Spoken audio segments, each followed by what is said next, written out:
तो जैसे कि लास्ट एपिसोड में हमने देखा था, लिनफी जो होता है वो याओ गैंग को लेकर कहीं पर आया होता है और उस जगह पर आने के बाद वो याओ गैंग को बताता है कि यहाँ पर ये जो तबाही मचाई थी ये किसी और ने नहीं बल्कि जो ब्लैक फियोनिक्स थी उसने मचाई थी। और चैनी कि इतना बोलती है हमारा व्यू जो होता है वो पास्ट में आ जाता है, जहाँ पर कि ब्लैक फियोनिक्स जो होती है वो उन सभी इंसानों का पीछा कर रही होती है, जो देखकर वे इंसान भागते हुए बोलते हैं कि भागो यहाँ से, भागो यहाँ से, ये जो मॉन्स्टर है ये तो पूरी तरह से मीटियोर की तरह है जिसे कि हम बिल्कुल भी नहीं रोक सकते। तो अगर जिंदा रहना चाहते हो तो जल्दी से यहाँ से भागो। और इतना बोलकर वे वहाँ से भाग ही रहे होते हैं, लेकिन तभी वो जो ब्लैक फियोनिक्स होती है वो पीछे से फुल स्पीड में उन्हीं की तरफ आने लगती है। और हम देखते हैं कि जो वो ब्लैक फियोनिक्स होती है वो वहाँ पर मौजूद सभी इंसानों को चलाकर बहुत ही बुरी तरह से मार देती है। और अब इस चीज़ को देखते के साथ ही याओ गैंग जो होती है वो भी काफ़ी ज़्यादा घबरा जाती है और वो घबराते हुए चैनी से बोलती है कि ये मंजर तो बहुत ज़्यादा खतरनाक है। जो सुनकर चैनी उससे पूछता है कि तुम इस बारे में क्या कहना चाहोगी। और चैनी के इतना बोलते के साथ ही अब याओ गैंग जो होती है वो उसी ग्राउंड की तरफ देखने लगती है और वो उस ग्राउंड की तरफ देखते हुए बोलती है कि वहाँ पर जो वे पैटर्न है वे आखिर किस तरह के पैटर्न है और क्या होगा अगर हम इसके सेंटर में चले गए तो। जो सुनते के साथ ही चैनी जो होता है वो पास से पड़े हुए एक पत्थर को उठा लेता है और उस पत्थर को उठाते हुए बोलता है कि यहाँ से खड़े होकर कुछ भी पता नहीं लगेगा, वहीं पर ही जाकर देखना होगा कि वहाँ पर क्या होता है अगर हम जाएंगे तो। और इतना बोलते के साथ ही जो चैनी होता है वो उस पत्थर को वहाँ पर फेंक देता है। जैसे ही वो पत्थर वहाँ पर जाकर गिरता है वो एकदम से जल जाता है, जिसे देखते के साथ ही याओ गैंग जो होती है वो भी काफ़ी ज़्यादा शौक हो जाती है। लेकिन जो चैन ये होता है उसे देखकर कोई भी फर्क नहीं पड़ता और वो बोलता है कि वो लगता है कि ये बस थोड़ी सी हॉट है तो चलो वहाँ पर चलते हैं। जो सुनते ही आओ गैंग शौक होते हुए बोलती है कि क्या कहा, ये बस थोड़ी सी हॉट है, ये हॉट नहीं है तो अगर हम वहाँ पर गए हमें पूरी तरह से भस्म कर देगी। जो सुनते के साथ ही जो लिनफी होता है वो याओ गैंग को खींचते हुए उसे बोलता है कि अरे तुम इतना ज़्यादा क्यों डर रही हो, क्या भूल चुकी हो कि मैंने तुम्हें स्पेल दिया हुआ है, तुम्हें यहाँ पर कुछ भी नहीं होगा। लेकिन जो याओ गैंग होती है वो मना करते हुए बोलती है कि नहीं नहीं, मैं बिल्कुल भी वहाँ पर नहीं जाने वाली। लेकिन हम देखते हैं कि लिनफी जो होता है वो ज़बरदस्ती याओ गैंग को वहाँ पर लेकर आ चुका होता है और अब याओ गैंग भी वहाँ पर आने के बाद बोलती है कि तुमने सही कहा था, मुझे यहाँ पर हर्ट नहीं हो रहा, लेकिन उसके बाद भी मुझे तो यहाँ पर ट्रेजर कहीं भी नहीं नज़र आ रहा है। तुमने कहा था कि यहाँ पर हमें ट्रेजर मिलेगा, लेकिन वहाँ की ट्रेजर है कहाँ पर। जो सुनकर चैनी जो होता है वो उसे एक तरफ इशारा करते हुए बोलता है कि सभी लोगों के लिए जो वे ट्रेजर थे वे पूरी तरह से जलकर यहाँ पर ख़त्म हो चुके हैं, लेकिन मेरे लिए वे अभी भी ट्रेजर है जिन्हें कि मैं यहाँ पर अब निकालने वाला हूँ।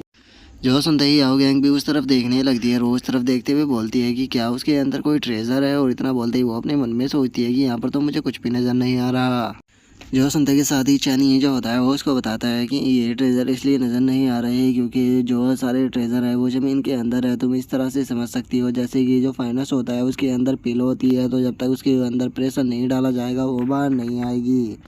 और इतना बोलते ही चानी जो होता है वो वहाँ पर अपनी पावर का इस्तेमाल करते हुए बोलता है कि लो मैं तुम्हें दिखाता हूँ। और चानी ये इतना बोलते के साथ ही हम देखते हैं कि ज़मीन के अंदर से जो ज्वालामुखी होता है वो निकल कर बाहर आने लगता है, जो देखकर यहाँ गैंग चिल्लाते हुए बोलती है कि अरे ये तो ज्वालामुखी फूट गया। जो सुनते के साथ ही हम देखते हैं कि चानी जो होता है वो उसे बोलता है कि क्या तुम भूल गए कि मैंने तुम्हें यहाँ पर स्पेल दिया हुआ है जिसका तुम्हारे चारों तरफ शील्ड है, तो फिर तुम इतना घबराती क्यों हो। जो सुनते ही आओ गैंग जो होती है वो काफ़ी ब्लश करने लगती है। लेकिन तभी चानी जो होता है वो उसे बोलता है कि लो ट्रेजर बाहर आ गया। जो सुनते के साथ ही याओ गैंग जो होती है वो उस तरफ देखने लगती है और वो उस तरफ देखते हुए बोलती है कि क्या तुम इसी की बात कर रहे थे। और उसके इतना बोलते के साथ ही हम एक लैंप को देखते हैं, जिसे देखकर याओ गैंग जो होती है वो बोलती है कि ये तो एक लैंप है, कहीं ऐसा तो नहीं कि ये कोई स्पिरिचुअल लैंप है। जो सुनते के साथ ही लिनफी जो होता है वो याओ गैंग से बोलता है कि याओ गैंग ये मेरी तरफ से तुम्हारे लिए मेरा पहला गिफ्ट है। जो सुनते के साथ ही याओ गैंग जो होती है वो चिल्लाते हुए चैनी से बोलती है कि तुम वहाँ पर खड़े हुए क्या कर रहे हो, जरा वो देखो नीचे से लावा आ रहा है, तो इसीलिए जल्दी से वहाँ से हटो नहीं तो जो तुम्हारे पैर है वो जल जाएंगे। जो सुनते के साथ ही चैनी जो होता है वो उस लैंप को याओ गैंग की तरफ फेंक देता है और वो याओ गैंग की तरफ फेंकते हुए उससे बोलता है कि ठीक है तुम इसे पकड़ो, मैं बाकी के सभी ट्रेजरों को निकालता हूँ क्योंकि मैं नहीं चाहता कि यहाँ पर कोई इनोसेंट बंदा अगर इंजर्ड हो। जो सुनकर जो याओ गैंग होती है वो शौक होते हुए लिनफी से पूछती है कि क्यों, क्या यहाँ पर अभी भी कुछ बाकी है। जो सुनते के साथ ही लिनफी जो होता है वो उससे बोलता है कि कुछ नहीं बल्कि बहुत कुछ बाकी है। और इतना बोलते के साथ ही अब जो लिनफी होता है वो ज़मीन पर मौजूद जितने भी ट्रेजर होते हैं उन सभी को बाहर निकालना शुरू कर देता है। और वो इतने सारे ट्रेजरों को निकालने के बाद जो चैन ही होता है वो उन सभी ट्रेजरों को अपने पास में रखते हुए बोलता है कि मैंने नहीं सोचा था कि मुझे लाइफ में इस तरह की भी काम करने पड़ेगी। इसे कर कर तो मुझे ऐसा लग रहा है कि जैसा कि मैं कोई सफाई करने वाला हूँ। जो सुनते के साथ ही याओ गैंग जो होती है वो अपने मन में सोचती है कि यहाँ से इतने सारे ट्रेजर लेने के बाद भी ये बोल रहा है कि इसने केवल यहाँ पर सफाई की। सच में इसकी जो बातें होती है वो मेरी समझ में बिल्कुल भी नहीं आती। और याओ गैंग ये सोच ही रही होती है, तभी जो लिनफी होता है वो ज़मीन पर आ जाता है और वो ज़मीन पर आते हुए याओ गैंग से बोलता है कि चलो यहाँ पर जो सफाई थी वो कंप्लीट हो गई और इसी के साथ में मुझे यहाँ पर तुम्हारे लिए कुछ मिला है, इसे तुम रखो। और इतना बोलकर लिनफी जो होता है वो उस स्वॉर्ड को याओ गैंग को देने लगता है और उस स्वॉर्ड को देखकर याओ गैंग अपने मन में सोचती है कि ये स्वॉर्ड तो काफ़ी ठंडी लग रही है, मुझे लगता है कि अगर मैंने इसे छुआ तो मैं जम जाऊंगी। और इतना बोलते के साथ ही जो याओ गैंग होती है वो उसे पकड़ लेती है और वो उसे पकड़ते हुए बोलती है कि इसे पकड़ने के बाद तो मुझे काफ़ी वार्म फील हो रहा है, जैसे कि ये कोई आइस क्यूब हो। इस स्वॉर्ड को पकड़ने के बाद मुझे अंदर से ऐसी फीलिंग आ रही है जैसे कि ये जो स्वॉर्ड है ये मेरे लिए ही बनी हो। लेकिन ये स्वॉर्ड तो अच्छी है, लेकिन मुझे समझ में नहीं आ रहा कि आखिर इसने मुझे ये लैम्प क्यों दिया है, क्योंकि ये लैम्प तो देखने में भी काफ़ी गंदा है। और मुझे समझ में नहीं आ रहा कि आखिर मैं इस लैंप का क्या करने वाली हूँ, क्योंकि मैं तो पहले से ही रिच हूँ, तो मुझे इस तरह के लैंप को रूम के अंदर रखने की कोई भी ज़रूरत नहीं है। और याओ गैंग ये सोच ही रही होती है, तभी लिनफी जो होता है वो याओ गैंग के पास में आ जाता है और उसकी तरफ बड़े ही खतरनाक तरह से देखते हुए बोलता है कि क्या तुम्हें जो मेरे यहाँ पर गिफ्ट थे वो पसंद नहीं आए। जो सुनते के साथ ही याओ गैंग भी काफ़ी सरप्राइज हो जाती है और वो उससे बोलती है कि आखिर तुम्हें कैसे पता लगा कि ये मुझे पसंद नहीं आए। जो सुनते ही अब लिनफी जो होता है वो याओ गैंग से बोलता है कि ठीक है मैं समझ गया, मुझे लगता है कि तुम्हें ये लग रहा होगा कि ये ट्रेजर कोई काम का नहीं है, तो इसीलिए इस लैंप को मेरी तरफ कर इस पे फूंक मारो। जो सुनते के साथ ही अब जो याओ गैंग होती है वो मुंह फुलाते हुए उस लैंप की तरफ देखते हुए बोलती है कि अगर आगे मैं इसकी तरफ फूंक मारूंगी तो क्या होगा, मुझे लगता है कि ये जो आग लगी हुई है ये भी बुझ जाएगी, जिसके बाद तो ये किसी भी काम का नहीं रहेगा, लेकिन चलो कर देखते हैं कि आगे इससे होता क्या है। और इतना बोलते ही याओ गैंग जो होती है वो उस लैंप के ऊपर फूंक मार देती है, जिस कारण अब हम देखते हैं कि उस फायर के चारों तरफ जो उसकी फूंक होती है वो घूमने लगती है। जो देखकर याओ गैंग जो होती है वो लिनफी से बोलती है कि इसके अंदर तो कोई भी बदलाव नहीं हुआ, क्या तुम मुझे ये बताना चाहते थे कि फूंक मारने से भी इसके ऊपर की जो ये आग है ये नहीं बुझेगी। और याओ गैंग के इतना बोलते के साथ ही वो जो लैंप होता है उसके अंदर से एकदम से काफ़ी सारी फायर निकलने लगती है, जिसे देखते के साथ ही याओ गैंग जो होती है वो काफ़ी ज़्यादा शौक हो जाती है और अब हम देखते हैं कि उस फायर से वहाँ पर एक काफ़ी बड़ा ड्रैगन बन चुका होता है, जो कि अब सीधे जो लिनफी होता है उसके ऊपर अटैक करने के लिए आने लगता है, जिसे देखकर लिनफी को कोई भी फर्क नहीं पड़ता। लेकिन तभी याओ गैंग जो होती है वो चिल्लाते हुए बोलती है कि ये ड्रैगन कहाँ से आ गया। जो सुनते के साथ ही लिनफी जो होता है वो उस ड्रैगन को वहीं पर ही ख़त्म कर देता है और उस ड्रैगन को ख़त्म करते हुए याओ गैंग से बोलता है कि ठीक है अब तुम इस ट्रेजर की पावर को समझ गई होगी, तो इसीलिए अगली बार इसका यूज़ ध्यान से करना, कहीं ऐसा ना होगी तुम किसी पर्सन को इंजर्ड कर दो। और अब लिनफी के द्वारा उस ड्रैगन को इतनी आसानी से ख़त्म होता हुआ देखकर याओ गैंग जो होती है वो अपने मन में सोचती है कि इसने तो उस ड्रैगन को ही ख़त्म कर दिया।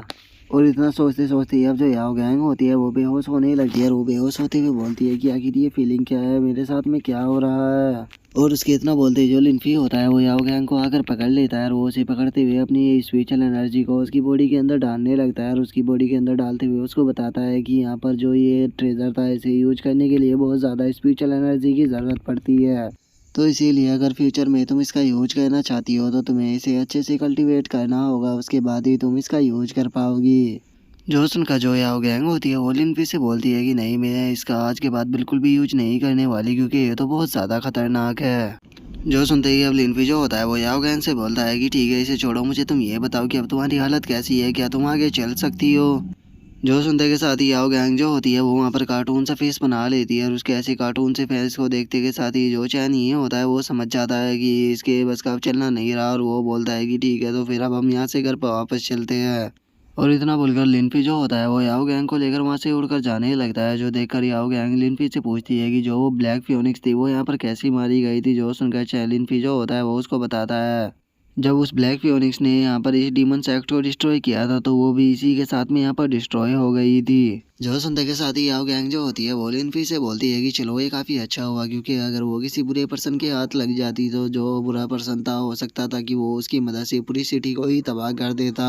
और उसके इतना बोलते अब हम देखते हैं कि वे लोग फॉरेस्ट से काफ़ी दूर आ चुके होते हैं। याओ गैंग जो होती है वो बोलती है कि अभी जो मेरा हाउस है वो पूरी तरह से तैयार नहीं हुआ, तो क्या आज भी हम होटल के अंदर रुकने वाले हैं। जो सुनकर लिनफी जो होता है वो याओ गैंग से बोलता है कि शायद हो भी सकता है, और इतना बोलकर वो अपने मोबाइल के मैसेज को पढ़ने लगता है, जिसके अंदर लिखा होता है कि मास्टर मैंने आपके लिए एक विले को ख़रीदा है जो कि माउंटेन के बराबर में है और मैं आपका एड्रेस उसको भेज रहा हूँ।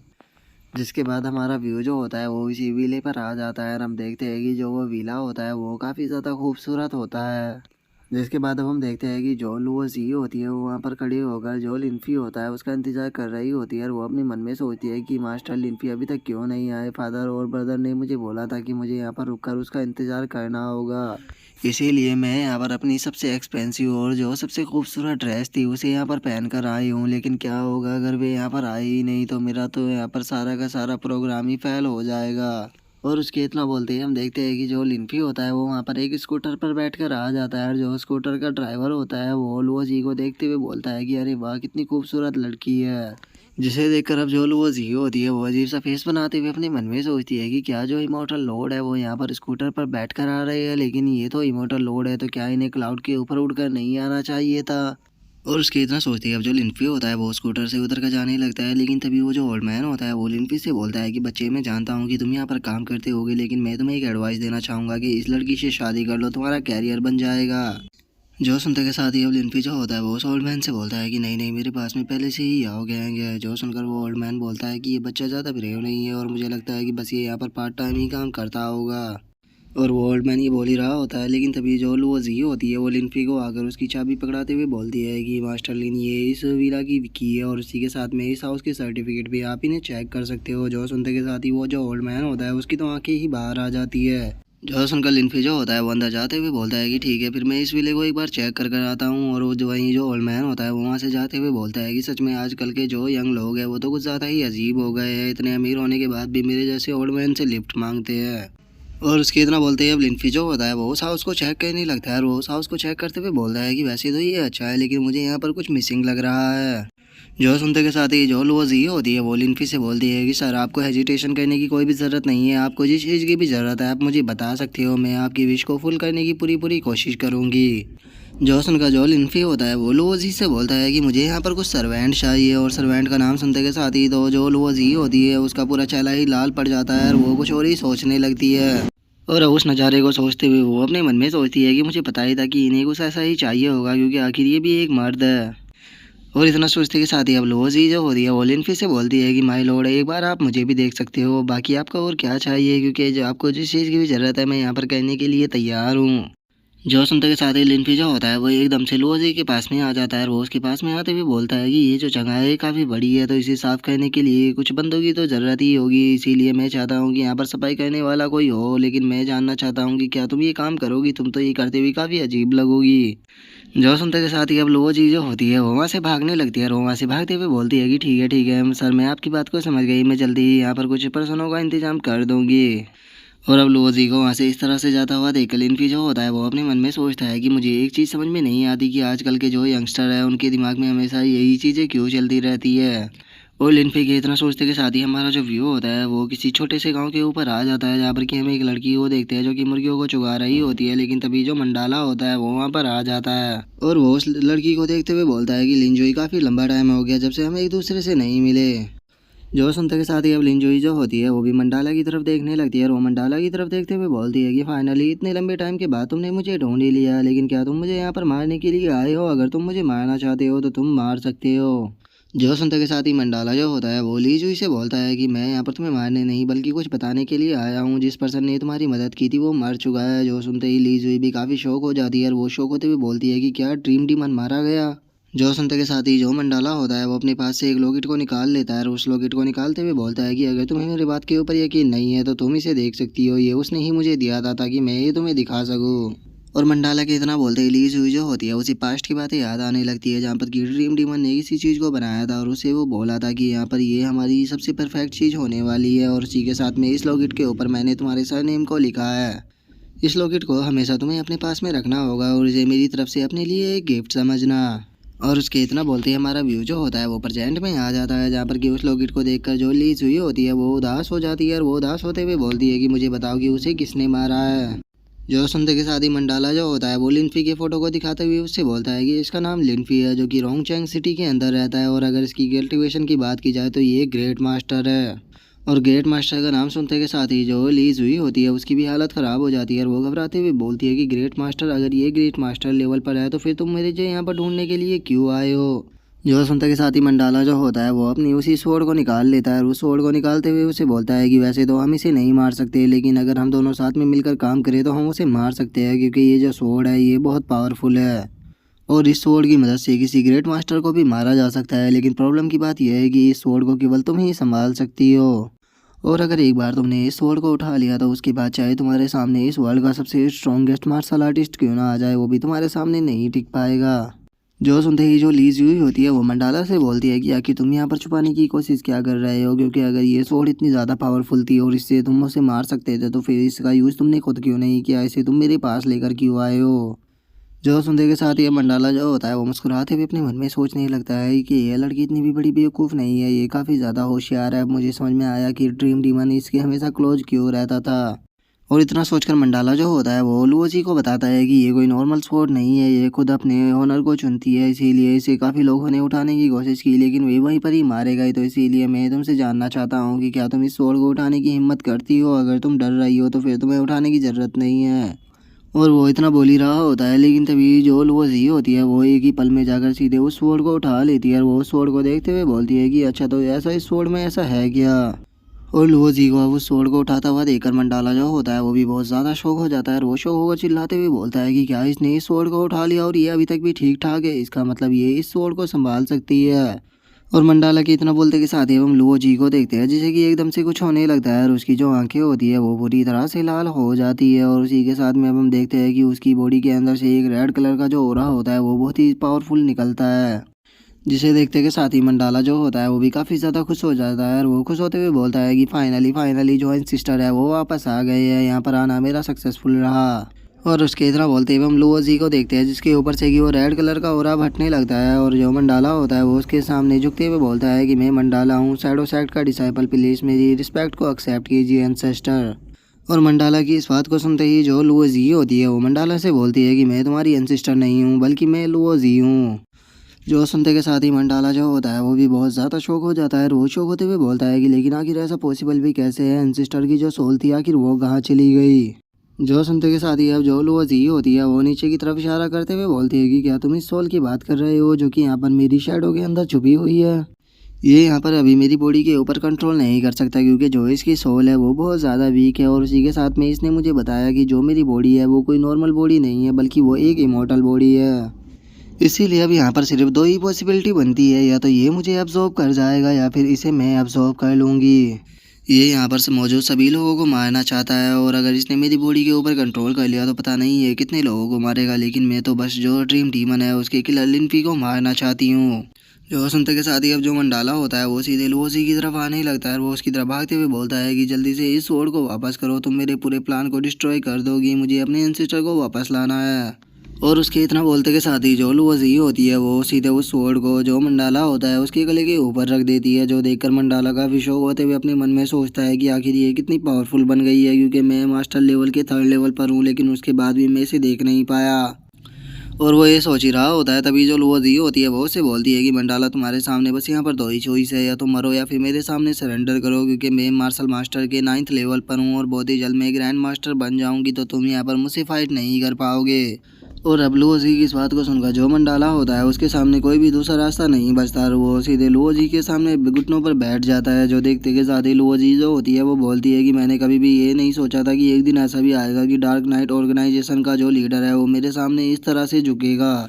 और लुओजी की इतना बोलते के साथ ही अब जो उस स्वॉर्ड की सोल होती है वो लुओजी से बोलती है कि लिटिल गर्ल जल्दी से इसे बोलो कि यहाँ पर डार्क नाइट ऑर्गेनाइजेशन के जितने भी मेंबर है उन सभी को यहाँ पर लेकर आए। मैं तुम्हें यहाँ पर सिखाऊंगा कि तुम्हें किस तरह से दूसरे के ब्लड को एब्जॉर्ब करने के बाद उससे खुद की कल्टीवेशन की फाउंडेशन को अच्छा करना है, क्योंकि तुम्हारी फाउंडेशन इतनी अच्छी नहीं है। जो सुनते के साथ ही वो चीज़ जो होती है वो से बोलती है कि मुझे फ़र्क नहीं पड़ता कि मैं यहाँ पर सक्सेस होती हूँ या नहीं, या मेरी सोल को तुम अपने कंट्रोल में कर लेते हो, बस मुझे यहाँ पर जो अपना रिवेंज है वो लेना है और उसे मारना है, चाहे यहाँ पर मैं खुद भी क्यों ना मर जाऊँ। जो सुनते के साथ ही अब जो वो सोल होती है वो भी अब लुओजी की तारीफ करते हुए बोलती है कि सच में लड़की तुम काफ़ी ज़्यादा बहादुर हो, अगर यहाँ पर हम दोनों में से केवल एक के ही पास जीने का चांस नहीं होता तो मैं तुम्हें यहाँ पर अपनी पर्सनल डिसाइपल बना लेता। जो सुनते के साथ ही अब जो लुओजी होती है वो ड्रीम डीमन के बारे में याद करने लगती है और वो ड्रीम डीमन के बारे में याद करते हुए बोलती है कि नहीं, मुझे तुम्हारा डिसाइपल भी बनने की ज़रूरत नहीं है, क्योंकि मैं किसी और को ही बिलोंग करती हूँ। और इतना बोलकर जो वो जी होती है वो मंडाला से बोलती है कि ठीक है, डार्क नाइट ऑर्गेनाइजेशन के जितनी भी मेंबर है उन सभी को चैंगडू के अंदर इकट्ठा करो। जो सुनते ही मंडाला भी ठीक है बोल देता है।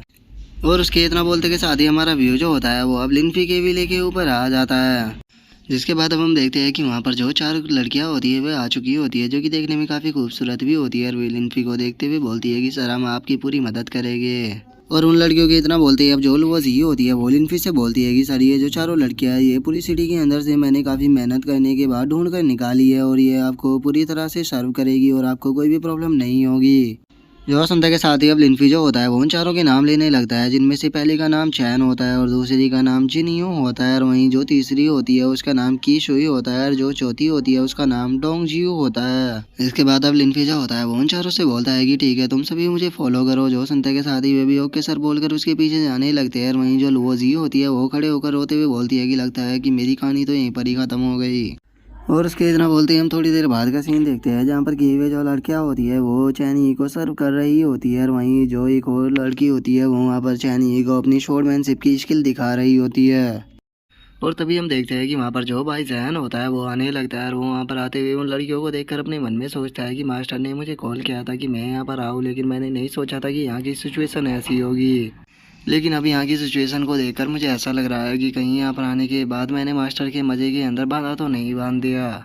और भाईजान ये बोल ही रहा होता है, तभी जो लिनफी होता है वो उन 4 लड़कियों को वहाँ से जाने के लिए बोल देता है। जिसके बाद अब भाईजान जो होता है वो लिनफी के पास में आकर उससे पूछता है कि मास्टर क्या आपने मुझे याद किया।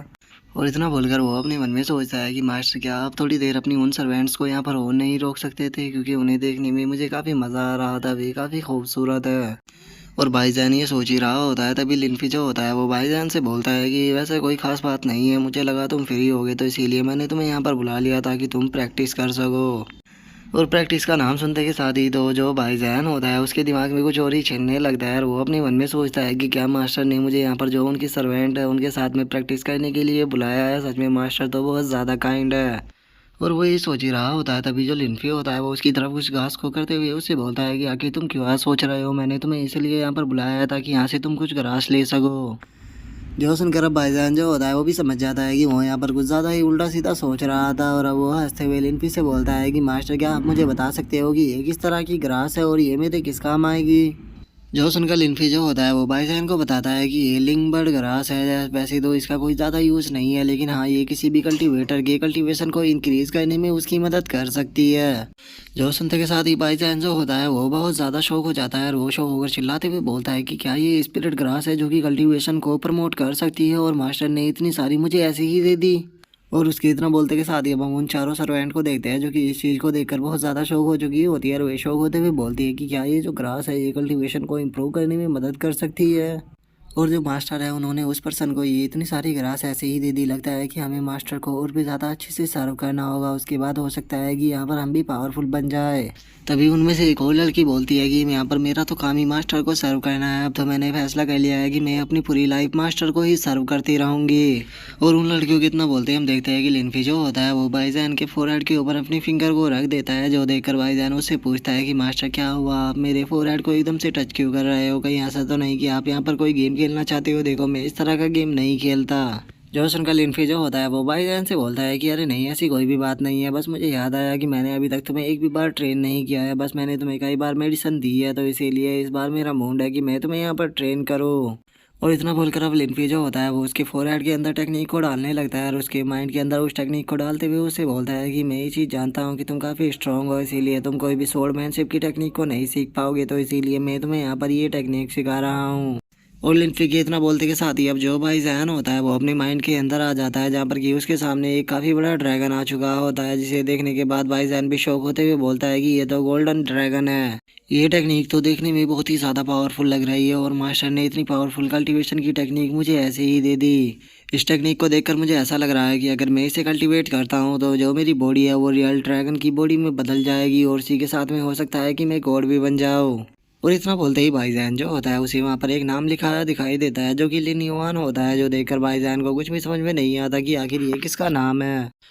और इससे पहले कि वो कुछ समझ पाता, जो लिनफी होता है वो उससे बोलता है कि ठीक है, जो भी वो कल्टीवेशन की टेक्निक थी वो मैंने तुम्हारे माइंड के अंदर डाल दिया, तो इसीलिए फ्यूचर में तुम्हें और भी अच्छे से कल्टीवेट करना होगा, क्योंकि याद रखना तुम्हें इस पूरे प्लेनेट को फ्यूचर के अंदर डोमिनेट करना है। जो सुनकर भाईजान जो होता है वो लिनफी का शुक्रिया अदा करते हुए उसे बोलता है कि मास्टर आपका बहुत बहुत शुक्रिया, मुझे इतनी पावरफुल टेक्निक देने के लिए। मैंने कभी भी नहीं सोचा था कि मास्टर जो है वो इतनी पावरफुल टेक्निक को भी क्रिएट कर पाते होंगे। और इतना बोलकर वो अपने मन में सोचता है कि मास्टर चाहते हैं कि मैं पूरे प्लेनेट को डोमिनेट करूँ, ये कितना हार्ड है। और वो ये सोच ही रहा होता है, तभी जो लिनफी होता है वो उसे बोलता है कि मैंने अभी तुम्हारे हेड के अंदर केवल आधी ही टेक्निक को डाला है, आधी को मैं फ्यूचर के अंदर डालूंगा जब तुम इसे सीख जाओगे। और इससे मुझे लगता है कि जो लिन युआन था उसकी जो आखिरी इच्छा थी वो भी पूरी हो जाएगी। और अब लिन युआन का नाम सुनकर जो बाईजैन होता है वो लिनफी से पूछता है कि मास्टर ये लिन युआन कौन है। और इतना बोलकर वो अपने मन में सोचता है कि ये टेक्निक जब मेरे फोरहेड के अंदर आई थी तो वहीं पर ही मैंने इस नाम को भी पढ़ा था। और वो ये सोच ही रहा होता है, तभी जो लिनफी होता है वो उसको बताता है कि जो लिन युआन था वो तुम्हारा फ्यूलो मास्टर था। जो सुनते के साथ ही भाईजान भी काफ़ी खुश हो जाता है और वो खुश होते हुए बोलता है कि क्या मेरा फ्यूलो मास्टर, लगता है कि वो तो बहुत ज़्यादा पावरफुल होगा और मुझे लगता है कि वो टॉप 10 की रैंक में भी आता होगा। मास्टर क्या आप बता सकते हो कि वो कौन से लेवल पर है। जो सुनकर लिनफी जो होता है वो उसको बताता है कि वो मर चुका है और उसे मैंने ही मारा था। और उसके इतना बोलते ही हमारा व्यू जो होता है वो एक बस के ऊपर आ जाता है, जिसके अंदर मंडाला बैठा हुआ होता है और वो चिल्लाते हुए बस ड्राइवर से बोलता है कि आखिर तुम्हें और कितना टर्टल ब्रिज तक पहुंचने में टाइम लगेगा। जिसके बाद अब हम लोजी को देखते हैं, जो कि वो सोल से पूछती है कि मुझे बताओ कि आखिर तुम्हारे साथ में ये सब कैसे हुआ था, क्योंकि तुम तो देखने में काफ़ी पावरफुल लग रहे हो, तो फिर तुम्हारी ऐसी हालत किसने कर दी कि बस तुम्हारी सोल का छोटा सा ही हिस्सा बचा हुआ है। जो सुनते के साथ ही अब जो वो सोल होती है वो लुओजी को बताती है कि वैसे तो मैं नहीं जानती कि वो पर्सन कौन था, लेकिन उसे फाइट करने के दौरान मुझे बहुत ही ज़्यादा इंजरी आई थी और उस पर्सन से मैंने केवल 2 बार ही फाइट की थी और दोनों बार मैं उससे इतनी बुरी तरह से हारा था कि अब तो मेरी हालत को देख सकती हो कि मेरी हालत क्या हो चुकी है और बस मुझे अब उसके नाम का ही पता है। और उस सोल की अब इस बात को सुनकर जो लुओज ही होती है वो सोल से पूछती है कि ठीक है मुझे बताओ उसका नाम क्या था। जो सुनते के साथ ही जो सोल होती है वो उसको बताती है कि उसका नाम वैन सेंगटियान जुन था। और उसके इतना बोलते ही हमारा व्यू जो होता है वो दोबारा से लिम्फी के हाउस पर आ जाता है, जहाँ पर कि हम देखते हैं कि एक कार आकर रुकती है और उस कार के अंदर से कोई बोलता है कि क्या ये वही हाउस है जिसके बारे में लिम्फी ने बताया था कि ये उसे किसी ने गिफ्ट किया है। तभी जो दूसरा पर्सन होता है वो भी बोलता है कि ये हाउस तो देखने में काफ़ी बड़ा है, लगता है कि यहाँ पर काफ़ी मज़ा आएगा, तो चलो अंदर चलकर देखते हैं। और अब हमें पता लगता है कि ये दोनों कोई और नहीं बल्कि याओ गैंग और मॉलिंग है। और अब याओ गैंग जो होती है वो मॉलिंग से बोलती है कि ठीक है चलो अंदर चलते हैं। जो सुनते ही मॉलिंग भी है खुश होते हुए बोलती है कि हाँ हाँ बिल्कुल, क्यों नहीं, मैं भी यहाँ पर कुछ टाइम रुकना चाहती हूँ। जो सुनकर अब याओ गैंग जो होती है वो वहाँ पर आकर गेट खोलते हुए बोलती है कि लिनफी क्या तुम यहाँ पर हो। और उसके इतना बोलते के साथ ही अब जो जिन्हों होती है वो एकदम से भागते हुए आने लगती है और वो भागते हुए बोलती है कि आपका स्वागत है, आप अंदर आइए। और अब जिन्हों को वहाँ पर देखकर जो याओ गैंग होती है वो काफ़ी शौक हो जाती है और वहीं जो मॉलिंग होती है वो थोड़ा अजीब सा फेस पर आते हुए बोलती है कि क्या इसने यहाँ पर सर्वेंट के तौर पर फीमेल लड़कियों को रखा हुआ है। और इतना बोलते के साथ ही अब जो वे दोनों होती है वे अंदर आकर बैठ जाती है। तभी एक सर्वेंट जो मॉलिंग होती है उसके लिए चाय लेकर आती है, लेकिन वे मना कर देती है और हम देखते हैं कि याओ गैंग जो होती है वो बिल्कुल शांत वहाँ पर बैठी हुई होती है। जिसके बाद अब लिनफी जो होता है वो भी वहाँ पर आ जाता है और वो वहाँ पर आते हुए उन सभी से बोलता है कि ठीक है तुम लोग यहाँ से जा सकती हो। जो सुनते के साथ ही वे सभी भी ठीक है बोलकर वहाँ से चली जाती है। जिसके बाद अब जो याओ गैंग होती है वो बड़े ही खतरनाक तरह से जो लिनफी होता है उससे बोलती है कि क्या बात है, तुमने तो अपने लिए यहाँ पर 4-4 सर्वेंट को रखा हुआ है, लगता है कि तुम काफ़ी इंजॉय कर रहे हो। और याओ गैंग के इस तरह के टोन को सुनते ही हम देखते हैं कि मॉलिंग जो होती है वो भी काफ़ी घबराने लगती है और वो घबराते हुए अपने मन में सोचती है कि लगता है कि यहाँ पर जो याओ गैंग है वो कुछ ज़्यादा ही जलस हो चुकी है। और मॉलिंग ये सोच ही रही होती है, तभी जो लिनफी होता है वो उसे कुछ हर्ब देते हुए उसे बोलता है कि ठीक है ये सारी मेडिसिन तुम लो, ये तुम्हारी स्ट्रेंथ को बढ़ाने में तुम्हारी मदद करेगी। जो सुनते के साथ ही मॉलिंग जो होती है वो उन सभी मेडिसिन को लेकर वहाँ से निकल जाती है और वो वहाँ से जाते हुए अपने मन में सोचती है कि सच में अगर मैं वहाँ पर थोड़ी देर और बैठी रहती तो मुझे लग रहा था कि मैं तो वहाँ पर मारी ही जाती। और मॉलिंग की इतना सोचती है, लिनफी जो होता है वो याओ गैंग के पास में आकर बैठ जाता है और वो उसे देखते हुए बोलता है कि क्या तुम यहाँ पर जेलस फील कर रही हो। जो सुनकर याओ गैंग जो होती है वो लिनफी से मुंह फेरते हुए बोलती है कि मैं क्यों जेलस फील करूँगी, हम दोनों के बीच में आखिर ऐसा है ही क्या जिससे कि मैं यहाँ पर जेलस फील करूँ। और इतना बोलकर ही याओ गैंग जो होती है वो फॉरेस्ट के अंदर बिताए हुए मोमेंटों को याद करने लगती है और उन मोमेंट को याद करते हुए वो अपने मन में सोचती है कि आखिर ये इतना सब कुछ क्यों कर रहा था, कहीं ऐसा तो नहीं कि मैं एम्परर याओ गैंग की रीइंकार्नेशन हूँ इसीलिए ये सब कुछ कर रहा है। तो इसका मतलब ये साफ है कि अगर मैं एम्परर याओ गैंग का रीइंकार्नेशन ना होती तो ये कभी भी मेरे ऊपर ध्यान नहीं देता। और याओ गैंग ये सोच ही रही होती है, तभी जो लिनफी होता है वो याओ गैंग के हाथों को पकड़ लेता है और वो उसके हाथों को पकड़ते हुए उससे बोलता है कि क्या तुम जानती हो कि मैं हाथों की लकीरों को पढ़ सकता हूँ, इवन कि इस चीज़ को इन्वेंट ही मैंने किया था। और लिनफी की इस बात को सुनकर जो याओ गैंग होती है वो लिनफी से गुस्से में बोलती है कि आखिर तुम मुझे ये बात एकदम से क्यों बता रहे हो, मुझे कोई भी अपने हाथों की लकीर नहीं पढ़वानी।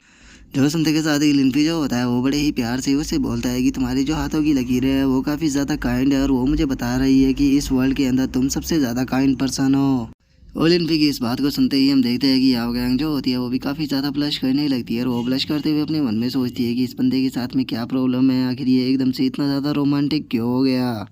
और उसके इतना बोलते ही हमारा व्यू जो होता है वो किसी दूसरी जगह पर आ जाता है, जहाँ पर कि हम एक सेक्ट को देखते हैं जिसके बारे में हमें बताया जाता है कि ये इस वर्ल्ड का नंबर 1 सेक्ट है, जहाँ की पर की सबसे पावरफुल लोग रहते हैं। जिसके बाद अब हम उस सेक्ट के अंदर का एक पैलेस देखते हैं, जहाँ पर कि 2 मास्टर बैठे हुए जो याओ गैंग होते हैं उसे शीशे के अंदर देख रहे होते हैं। जिसके बाद अब हमें इन दोनों पर्सनों के बारे में बताया जाता है कि इनमें से एक पर्सन सुप्रीम एल्डर है और वहीं दूसरा एल्डर है, और जो सुप्रीम एल्डर है उसका नाम शोमिंग है और वहीं जो एल्डर है उसका नाम शू किंग है। जिसके बाद अब जो शोमिंग होता है वो शू किंग से बोलता है कि चलो यहाँ पर दोनों साथ में मिलकर देखते हैं कि जो याओ गैंग थी वो अपनी प्रीवियस लाइफ में किस तरह की गॉडेस थी। और इतना बोलते के साथ ही हम देखते हैं कि वे दोनों एक साथ में मिलकर वहाँ पर जो मिरर होता है उसके ऊपर अपनी पावर का यूज करने लगते हैं, लेकिन जैसे ही वे अपनी पावर का यूज करते हैं उन दोनों के ऊपर काफ़ी तगड़ा ब्लैक लैश पड़ता है। जो देखते के साथ ही अब जो शो किंग होती है वो भी काफ़ी ज़्यादा शौक हो जाती है और वो शौक होकर चिल्लाते हुए बोलती है कि आखिर ऐसा कैसा हो सकता है कि हम दोनों साथ में मिलकर भी इसकी यहाँ पर लाइफ को नहीं देख पा रहे। जो सुनते के साथ ही जो शो मिंग होता है वो उससे बोलता है कि जहाँ तक मुझे लगता है कि वो अपनी प्रीवियस लाइफ में पक्का कोई ना कोई इमोर्टल रही होगी, तभी तो हम यहाँ पर उसके बैकग्राउंड को नहीं देख पा रहे हैं। जो सुनते के साथ ही जो शो किंग होती है वो उससे बोलती है कि बाहर जो जाओ जोंग और जो इन जोंग के लोग हैं वो इंतज़ार कर रहे हैं, तो अब उन्हें हम क्या बताएंगे। जो सुनते के साथ ही अब जो शो मिंग होता है वो उससे बोलता है कि उन्हें बोल दो कि उसके बैकग्राउंड जो है वो काफ़ी ज़्यादा डीप है, उसे इतनी आसानी से चेक नहीं किया जा सकता क्योंकि वो एक रीइंकार्नेशन है। और इससे अलग मैं चाहता हूँ कि जो याओ गैंग है इसे हम अपने सेक्ट के लिए रिक्रूट करें, क्योंकि अगर इसे हमें अपने अपने सेक्ट के अंदर बुला लिया तो इससे हमारे सेक्ट की पावर काफ़ी ज़्यादा बढ़ जाएगी। लेकिन यहाँ पर प्रॉब्लम की बात ये है कि तुम और मैं दोनों ही माउंटेन से बाहर नहीं जा सकते, क्योंकि जो सेक्ट मास्टर है वो अभी कल्टीवेशन में बिजी है और उसी के साथ में अगर हम दोनों यहाँ से चले गए तो जो जियाओ यू है वो पक्का इस माउंटेन के ऊपर अटैक कर देगा, जिससे कि पूरे वर्ल्ड के अंदर क्योस छा जाएगा। जो सुनते के साथ ही जो शो किंग होती है वो शोमिंग से बोलती है कि लेकिन उसके बाद भी हम किसी दूसरे को तो उसे रिक्रूट करने नहीं दे सकते, क्योंकि उसका जो फ्यूचर है वो बहुत ही ज़्यादा ब्राइट है और मुझे लगता है कि वो पक्का फ्यूचर में भी गोडस भी बनेगी। जो सुनते के साथ ही अब जो शोमिंग होती है वो उससे बोलती है कि तुम्हें टेंशन लेने की कोई भी ज़रूरत नहीं है, जहाँ तक मुझे लगता है कि वो इस चीज़ के लिए अपना आप ही मान जाएगी जब वो हमारे डाउ क्यू पैलेस का नाम सुनेगी। और उसके इतना बोलते के साथ ही हमारा व्यू जो होता है वो लिनफी के ऊपर आ जाता है, जो कि उस ओल्ड मैन के स्कूटर के पीछे बैठकर वहाँ से जा रहा होता है और वो सभी से बोलता है कि ठीक है तुम लोग घर के अंदर वापस लौटो, क्योंकि मैं किनचेंग माउंटेन पर अपने एक ओल्ड फ्रेंड से मिलने के लिए जा रहा हूँ। और लिनफी के इतना बोलते ही वो जो ओल्ड मैन होता है वो लिनफी से बोलता है कि बच्चे मजबूत होकर बैठ जाओ, क्योंकि मैं अब अपने स्कूटर की जो स्पीड है वो बढ़ाने वाला हूँ। जो सुनते ही जो लिनफी होता है वो सोल्डमैन से बोलता है कि ठीक है लो मैं तुम्हारी मदद कर देता हूँ, और इतना बोलते के साथ ही वो उस स्कूटर के ऊपर अपनी थोड़ी सी पावर का यूज करता है, जिस कारण हम देखते हैं कि अब जो स्कूटर की स्पीड होती है वो बहुत ज़्यादा बढ़ जाती है, जिस कारण वो ओल्ड मैन भी चिल्लाने लगता है। और वहीं जो स्कूटर होता है वो तो अब हेलीकॉप्टर बन चुका होता है, वो हवा में उड़ते हुए वहाँ से निकल जाता है। जो देखकर चारों सर्वेंट बोलती है कि मुझे समझ में नहीं आया कि ये यहाँ से चल कर जाने वाले थे या उड़कर। और उसके इतना बोलते हुए हम देखते हैं कि लिनफी के विले के पास में कुछ लोग आ गए होते हैं और उनमें से जो टकला होता है वो दूसरे बंदे से बोलता है कि ब्लैक डॉग क्या तुम्हें यकीन है कि वो पर्सन यहीं पर ही रहता है। जो सुनते के साथ ही जो दूसरा पर्सन होता है वो पहले वाले से बोलता है कि हाँ इस चीज़ के लिए मैं पक्का श्योर हूँ, क्योंकि मैंने काफ़ी अच्छे से इन्वेस्टिगेशन किया है, जिसने हमारे ब्रदर वो को मारा है वो बंदा यहीं पर ही रहता है। जो सुनते के साथ ही अब जो वो टकला होता है वो भी एक ही विलची ऐसी देते हुए बोलता है कि क्या बात है, तो चलो रिवेंज लेने का टाइम आ चुका है, क्योंकि वैसे भी यहाँ पर मुझे काफ़ी खूबसूरत खूबसूरत फीमेल लड़कियाँ नज़र आ रही है। तो चलो फिर पहले हम यहाँ पर इन लड़कियों के साथ में इंजॉय करेंगे, उसके बाद इन सभी को यहाँ पर मारकर जितने भी ट्रेजर है उस सभी को लेकर यहाँ से निकल जाएंगे। और इतना बोलते के साथ ही अब वे सभी लोग लिनफी के विले की तरफ चलने लगते हैं। जिसके बाद हमारा व्यू जो होता है वो लिनफी के विले के अंदर आ जाता है, जहाँ पर की चैन जो होती है वो डोंग जियो से बोलती है कि डोंग जियो मैं जानती हूँ कि जो तुम्हारी स्ट्रेंथ है वो बहुत ज़्यादा है, इसीलिए मुझे यकीन है कि जो टीचर है वो एक दिन तुम्हें यहाँ पर अपने डिसाइपल के रूप में एक्सेप्ट कर लेंगे। जो सुनते ही जो डोंग जियो होती है वो उससे बोलती है कि अरे नहीं ऐसी कोई भी बात नहीं है, मैं तो बस फिजिकली ट्रेनिंग स्टेज पर हूँ, तो इसीलिए मुझे नहीं लगता कि मैं इस चीज़ के लायक हूँ। मुझे लगता है कि इससे पहले जो टीचर है वो तुम सभी को एक्सेप्ट कर लेंगे। जो सुनकर जो कि सुई होती है वो थोड़ा शर्माते हुए बोलती है कि अरे नहीं नहीं, मेरे अंदर तो कोई भी अच्छा टैलेंट ही नहीं है। मुझे नहीं लगता कि मैं कभी भी मास्टर की अटेंशन को अपनी तरफ ला पाऊंगी। मुझे लगता है कि यहाँ पर सबसे ज़्यादा जिसके चांस है वो जी यू है। इसी मुझे लगता है कि वही यहाँ पर सबसे पहले उनकी डिसाइपल बनेगी। जो सुनते ही जो जी यू होती है वो भी बोलती है कि नहीं, मेरी ऐसी कोई भी इच्छा नहीं है कि मैं उनके यहाँ पर डिसाइपल बनूँ। मेरी तो बस ये इच्छा है कि मैं हमेशा यहाँ पर रहूँ और बस उन्हें सर्व करती रहूँ। और उनके इतना बोलते के साथ ही हम देखते हैं कि कोई पर्सन गेट को तोड़कर अंदर आने लगता है और वो बाहर से चिल्लाते हुए बोलता है कि अगर तुम्हारे अंदर हिम्मत है तो जल्दी से बाहर आओ, घर के अंदर कहाँ छुप कर बैठे हुए हो। और उसके इतना बोलते के साथ ही हम देखते हैं कि जो गेट होता है वो सीधे चैन की तरफ जाने ही लगता है, लेकिन तभी जो डोंग जियो होती है वो वहाँ पर आ जाती है और वो वहाँ पर आकर चैन को बचा लेती है। जिसके बाद अब जो डोंग जियो होती है वो गुस्से में चिल्लाते हुए बोलती है कि आखिर तुम हो कौन और तुम्हारी हिम्मत कैसी हो गई यहाँ पर घर के अंदर आने की। क्या तुम नहीं जानते हो कि ये घर किसका है।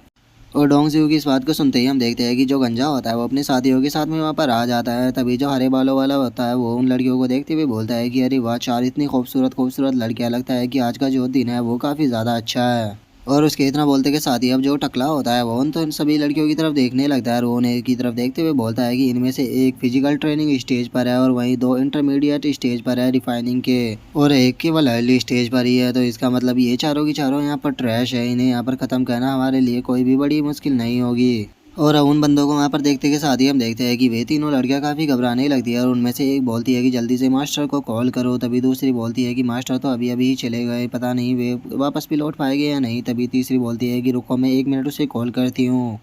और इतना बोलते के साथ ही जो जीयू होती है वो लिनफी के पास में कॉल करने ही वाली होती है, लेकिन तभी एक अटैक आकर उसके मोबाइल पर लगता है जिसका उसका मोबाइल भी डिस्ट्रॉय हो जाता है। और अब जो वो गंजा होता है वो उन लड़कियों से बोलता है कि क्या तुम्हें लगता है कि मेरे यहाँ पर रहते हुए मैं तुम्हें पुलिस को कॉल लगाने दूंगा। जल्दी से जाओ और जाकर इन सर्वेंट्स को पकड़ो, क्योंकि हम इन्हें अभी के अभी लेकर अपनी वो फैमिली के अंदर जाएंगे। जो सुनते के साथ ही अब वे सभी के सभी उन लड़कियों के ऊपर अटैक करना शुरू कर देते हैं और वे उन लड़कियों की तरफ अटैक करते हुए बोलते हैं कि पकड़ो इन्हें, इनमें से एक भी बचकर नहीं जानी चाहिए। ये कितनी ज़्यादा खूबसूरत है, मैं तो इन सभी चारियों के साथ में मज़े लूँगा आज। और इतना बोलकर वे उन लड़कियों को पकड़ने ही वाले होते हैं, लेकिन तभी हम देखते हैं कि कोई आकर वहाँ पर उनके हाथ को काट देता है और उसी के साथ में उनमें से कुछ बंदों को भी वहाँ पर मार देता है। जिसके बाद हमें पता लगता है कि ये कोई और नहीं बल्कि डोंग जियो होती है। और जो डोंग जियो होती है वो उन्हें मारते हुए बोलती है कि मास्टर यहाँ पर नहीं है, तो इसीलिए ये हमारा फर्ज बनता है कि हमें इस हाउस को प्रोटेक्ट करना होगा। और डोंग जियो की इस बात को सुनते के साथ ही बाकी जो तीनों लड़कियां होती है वो भी वहाँ पर मौजूद डंडे झाड़ुओं को उठा लेती है और उन्हें उठाते हुए बोलती है कि बिल्कुल सही कहा सिस्टर ने, यहाँ पर हमें हाउस को प्रोटेक्ट करना होगा जब तक कि मास्टर वापस नहीं आ जाते। और वो इतना बोल ही रही होती है, लेकिन तभी जो जिनियो होती है उसके पीछे जो वो टकला होता है वो आ जाता है और वो उसे ज़मीन पर पटकते हुए बोलता है कि ओ देखो तो जरा कितना परफेक्ट हाउस है, यहाँ पर कितनी अच्छी अच्छी सर्वेंट है। लेकिन सच में क्या तुम्हें एक बार भी ऐसा लगा कि तुम यहाँ पर मेरे साथ में फ़ाइट कर पाओगी? ज़रा एक बार अपनी हालत को देखो, अगर यहाँ पर सच में तुम्हारा मास्टर भी होता तो वो भी मुझसे फ़ाइट बैक नहीं कर पाता, तो फिर तुम्हारी औकात ही क्या है। जो सुनते के साथ ही जो डोंग जो होती है वो उसके ऊपर अटैक करते हुए बोलती है कि पी फैमिली के होनर के लिए आज चाहे मुझे यहाँ पर मरना भी क्यों ना पड़ जाए, लेकिन उसके बाद भी मैं तुम्हें ऐसे सही सलामत नहीं जाने दूंगी। और इतना बोलकर वो उसके ऊपर अपनी स्वॉर्ड से अटैक करने ही वाली होती है, लेकिन तभी जो वो टकला होता है वो डोंग जुओ की स्वॉर्ड को केवल अपनी दोंगलियों से ही रोक लेता है और उसकी स्वॉर्ड को रोकते हुए बोलता है कि जो तुम्हारी स्वॉर्डमैनशिप है वो इतनी बेकार भी नहीं है, लेकिन तुम्हारी एबिलिटी मुझे हराने के लिए यहाँ पर इनफ नहीं है। अब मैंने यहाँ पर फैसला कर लिया है कि मैं यहाँ पर तुम्हें सबसे बाद में मारूंगा, क्योंकि तुम्हारी आंखों के सामने ही पहले मैं यहाँ पर जो तुम्हारी फ्रेंड है इन सभी का रेप करूंगा। और इतना बोलते के साथ ही हम देखते हैं कि वहाँ पर वो टकला लड़कियों के कपड़े फाड़ने स्टार्ट कर देता है। जो देखते के साथ ही अब जो डोंग जो होती है उसे उस टकले के ऊपर काफ़ी ज़्यादा गुस्सा आ जाता है और वो गुस्से में उसके ऊपर अटैक करते हुए बोलती है कि मेरी सिस्टर को जाने दो। लेकिन तभी हम देखते हैं कि वो जो मोटा होता है वो डोंग जुओ की स्वॉर्ड को पकड़कर वहीं पर ही तोड़ देता है, जो देखकर डोंग जुओ भी काफ़ी ज़्यादा शौक हो जाती है। और इससे पहले कि वो कुछ कर पाती हम देखते हैं कि वो जो टकला होता है वो डोंग जुओ के गले को पकड़कर उसे हवा में उठा देता है। और अब वो डोंग जुओ के कपड़ों को फाड़ते हुए बोलता है कि लगता है कि यहाँ पर तुम्हारे शरीर के अंदर कुछ ज़्यादा ही आ गया, तो इसीलिए पहले मैं यहाँ पर तुम्हारा ही रेप करूँगा। और उसकी इतना बोलते ही हम देखते हैं कि टकले के जितने भी साथी होते हैं वहाँ पर मौजूद सभी लड़कियों के कपड़े फाड़ने स्टार्ट कर देते हैं। वे जो लड़कियाँ होती है वे चिल्लाते हुए बोल रही होती है कि प्लीज़ ऐसा मत करो, प्लीज़ ऐसा मत करो। तभी हम डोंग जुओ को देखते हैं जो कि अपनी टूटी हुई स्वॉर्ड से ही अटैक करते हुए बोलती है कि बास्टर्ड छोड़ो मुझे। लेकिन हम देखते हैं कि टकला जो होता है वो उसकी स्वॉर्ड को पकड़कर उससे बोलता है कि वो लगता है कि तुम चीज़ों को आसान नहीं कर रखना चाहती। और इतना बोलकर वो जो टकला होता है वो डोंग जुओ को ज़मीन पर मारते हुए बोलता है कि चलो यहाँ पर टाइम आ चुका है कि मैं तुम्हें दिखा सकूँ कि मास्टर और जो बॉडी रिफाइनिंग वाली स्टेज के एक्सपर्ट होते हैं उनके अंदर पावर का कितना बड़ा गैप होता है। और हम देखते हैं कि उस गंजे ने डोंग सो को इतना जोर से जमीन पर मारा होता है कि वो वहीं पर ही बेहोश हो जाती है। जिसके बाद अब जो टकला होता है वो अपने साथियों से बोलता है कि ठीक है, तुम इन चारों के साथ में जो कुछ भी करना चाहो वो कर सकते हो, मैं जरा यहाँ पर बाकी के ट्रेजरों को ढूंढने के लिए जा रहा हूँ। जो सुनकर उसके साथी भी ओके बोल देते हैं। जिसके बाद अब हम देखते हैं कि वे सभी के सभी डोंगसुओ को घेरने लगते हैं और वे डोंगसुओ को घेरते हुए बोलते हैं कि चलो पहले इसी के ही साथ करते हैं। और उनके इतना बोलते ही हम देखते हैं कि जो टकला होता है वो ऊपर आ जाता है और वो ऊपर रूम के अंदर आने के बाद बोलता है कि यहाँ से ही मुझे स्पिरिचुअल एनर्जी महसूस हो रही है, मुझे लगता है कि जो ट्रेजर है वो यहीं पर ही रखे हुए हैं। और इतना बोलकर अब जो वो टकला होता है वो एक रूम के अंदर आ जाता है जहाँ पर कि हम देखते हैं कि जो याओ गैंग की स्वॉर्ड और जो लैंप होता है वो रखे हुए होते हैं, जिन्हें देखकर वो बोलता है कि वो तो यहाँ पर इस तरह के ट्रेजर है। और इतना बोलकर हम देखते हैं कि वो जो टकला होता है वो उन ट्रेजरों को उठा लेता है और उन ट्रेजरों को उठाने के बाद वो अपने मन में सोचता है कि अब मुझे समझ में आया कि आखिर वो पर्सन ने वो को किस तरह से मारा होगा। उसके पास में इस तरह के ट्रेजर थे तो उनने उसने इनकी मदद से पहले उसे इंजर्ड किया होगा और इंजर्ड करने के बाद स्नीकी अटैक करके उसे मार दिया होगा। ब्रदर, वो तुम्हें टेंशन लेने की ज़रूरत नहीं है, मैं उसे ख़त्म ज़रूर करूँगा। और इतना बोलते ही जो टकला होता है उसे वहाँ पर कुछ महसूस होता है, जिसे महसूस करने के बाद वो अपने मन में सोचता है कि ये तो ब्लड की स्मेल है, लगता है कि उन लोगों ने अपने काम को स्टार्ट कर दिया है और वे वहाँ पर जंगली जानवर बन चुके हैं। और इतना बोलते ही जो टकला होता है वो नीचे आ जाता है और वो नीचे आते हुए बोलता है कि तुम लोग ये क्या कर रहे हो, तुम्हें अपने ऊपर कंट्रोल करना चाहिए, इस तरह की जो चीज़ें है वो तुम्हारी हेल्थ के लिए अच्छी नहीं रहेगी। और इतना बोलते के साथ ही जैसे ही वो सामने की तरफ देखता है तो हमें पता लगता है कि उसके जितने भी साथी थे उन सभी को वहाँ पर जो भाई जैन है उसने ख़त्म कर दिया है। और अब जो भाई जैन होता है वो उस टकले की तरफ गुस्से में देखते हुए बोलता है कि तुम्हारी हिम्मत कैसे हुई यहाँ पर आकर इस तरह की हरकतें करने की। और अब भाई जैन के इतना बोलते ही जो हमारा आज का एपिसोड है वो यहीं पे कंप्लीट हो जाता है। तो नेक्स्ट एपिसोड में देखिए कि आगे क्या होता है। अगर आप लोगों को वीडियो अच्छी लगी हो तो लाइक करना, चैनल को सब्सक्राइब करना। मैं मिलता हूँ नेक्स्ट एपिसोड में, तब तक के लिए बाय बाय गाइस।